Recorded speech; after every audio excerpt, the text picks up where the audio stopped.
menggiring kepada sanksi hukum, nanti produknya akan banyak. Bisa satu, mendiskualifikasi pasangan calon nomor 2. Ketiga, pemajulan Presiden Jokowi. Menurut saya di dalamnya sebagaimana diungkap tadi, banyak di dalamnya bukan tindak pelanggaran, tapi kejahatan. Teman-teman anak-anak muda, mahasiswa yang unjuk rasa, kok dihadapkan dengan preman?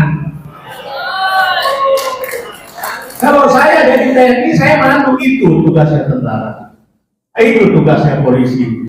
Tetapi kalau mengadu antara pengunjuk rasa dengan preman, menurut saya itu sebuah kejahatan. Sudah terjadi pidana pemilu.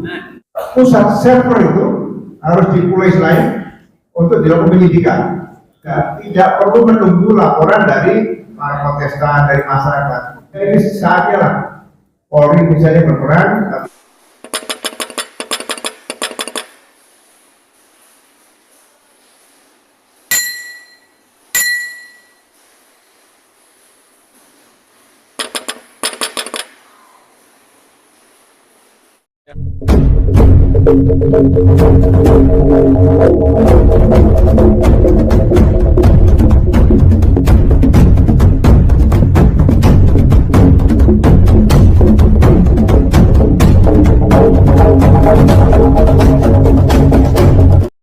Gitu ya, ya kata pakai Pak Din agak sopan-sopan gitu.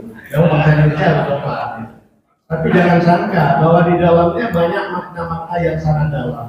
Contohnya misalnya di PON 3, di PON kita mengatakan menggiring kepada sanksi hukum. Nanti produknya akan banyak. Bisa satu, mendiskualifikasi pasangan calon nomor 2. Kemudian bisa juga kita menyatakan ternyata setelah diproses hukum bahwa ini pemilu harus dinyatakan tidak sah. Ketiga, bisa juga dengan ini kemudian menghasilkan putusan, mohon maaf kalau agak tajam, atau kalau memang bukti-buktinya sangat kuat, mohon maaf sekali, pemajulan Presiden Jokowi.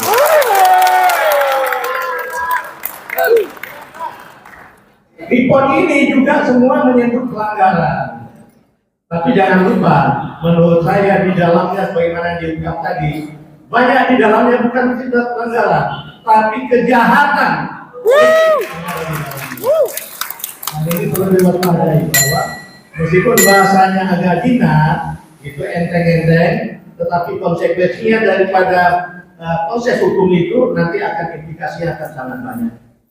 Hal lain yang ingin saya tambahkan, kita semua terkejut, mantan-mantan purnawirawan, mantan-mantan TNI dan polisi ini sangat terkejut.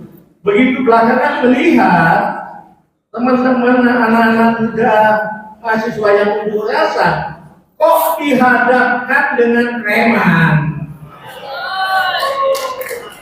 Kalau saya jadi TNI, saya mantu loh, kok preman yang dihadapkan? Nggak boleh dong. Kan dia nggak terukur, dia kan nggak punya aturan perundang-undangan yang menjembreng mentalnya seperti tentara. Dia bisa seenaknya. Kalau ada alasan, wah Pak, pihak kita juga boleh demo silakan. Itu gunanya polisi, itu gunanya tentara menjaga. Kamu mau demo dukung Jokowi silakan di sana. Kamu mau memprotes Jokowi Presiden silakan di sini. Kami jaga, tidak akan boleh ada persatuan. Itu tugasnya tentara, itu tugasnya polisi. Tetapi kalau mengadu antara pengunjuk rasa dengan preman, menurut saya itu sebuah kejahatan yang perlu diusut. Di FKP 3 itu di saya teman-teman ada penawaran TNI, ada penawaran polisi. FKP 3 itu forum komunikasi Purnawirawan TNI Polri untuk perubahan dan persatuan. Di sana ada TNI, ada polisi. Sebelum saya tutup, ada teman saya yang polisi bisa mungkin menambahkan sedikit. Namanya Pugulo Seno, pangkatnya bintang 3, jabatan yang terakhir mantan anggota Polri. Silakan Pak. Terima kasih Pak Indra Rodi. Bapak-bapak sekalian, Assalamualaikum warahmatullahi wabarakatuh. Saya begitu juga acara ini saya cari-cari referensi. Jadi begitu saya judulnya Mas ini gerakan pemilu bersih. Jadi kalau gerakan pemilu bersih berarti komisioner KPU-nya bersih, Bawaslu-nya bersih, kemudian KPPS bersih, PPK-nya semuanya bersih. Polisinya juga bersih, tentara bersih, presiden pun harus bersih. Jadi, bersih ini artinya luas. Jadi apa yang disampaikan tadi sebetulnya dengan sirekap yang bermasalah tadi itu saya baca di Undang-Undang Nomor 7 Tahun 2017 itu adalah sudah terjadi pidana pemilu. Jadi biasanya kalau di KUHP kan ada kejahatan dan pelanggaran, pidana itu bisa kejahatan dan pelanggaran. Sehingga menurut saya perlu difokuskan pidana pemilu sebetulnya Bawaslu harus turun dengan adanya sentra Gakumdu. Kalau di pusat itu dari Bawaslu pusat, kemudian ada Kejaksaan Agung dan Mabes Polri, di provinsi juga ada Bawaslu daerah, kemudian Kapolda dan Kejaksaan Tinggi, dan itu di tingkat kabupaten juga ada. Sehingga kesalahan dalam sirekap tadi, kalau itu sudah merupakan pidana pemilu, harusnya Gakumdu tadi membuat laporan, ditangani langsung, dan pusat server itu harus di Pulau lain untuk dilakukan penyidikan. Nah ini belum pernah bikin simulasi di Pulau lain, ya ada penyidikan, bukan dikoreksi. Sebagai contoh, misalnya ada pencurian mobil, setelah mobilnya dikembalikan, pidananya sudah terjadi, jadi jangan seperti itu. Pembunuhan, nyawanya hilang, nyawanya kembalikan, tetap pidana terjadi, tapi nyawa tidak bisa dikembalikan.